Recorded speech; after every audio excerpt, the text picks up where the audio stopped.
সব দেখে মনে হচ্ছে আরেকটা অনিবার্য বিপ্লব আসন্ন। এই বিপ্লবের জন্য আমি আপনাদের সবাইকে প্রস্তুতি নিতে আহ্বান জানাচ্ছি। এখানে আমরা যারা বসেছি অনেকে বয়স্ক, অনেকে তরুণ।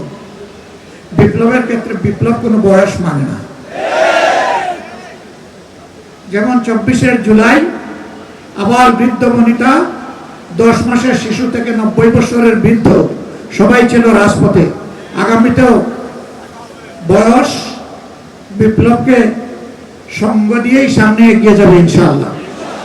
সেদিন সবাই হবে তরুণ, সবাই হবে যুবক, এবং ফ্যাসিবাদের বিরুদ্ধে লড়াই হবে আপোষহীন, তীব্র, বিজয় ছিনিয়ে আনার লড়াই হবে ইনশাআল্লাহ।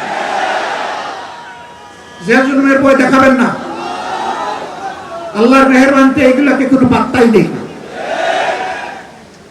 ফাঁসির ভয় দেখাবেন না।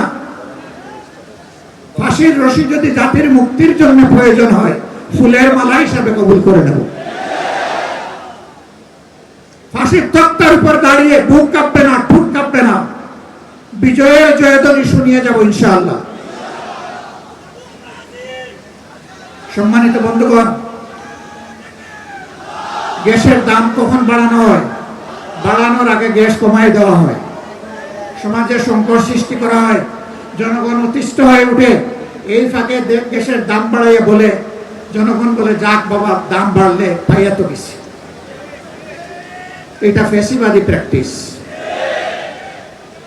যদি দাম বাড়ানোর আগে সংকট সৃষ্টি হয়, আর সংকট সৃষ্টি হওয়ার কারণে যদি দাম বাড়ার পরে আবার সংকট দূর হয়ে যায়, তাহলে দাম না বাড়াইয়া সংকট দূর হয় না কেন? এটা জনগণের সাথে ধোঁকা, প্রতারণা।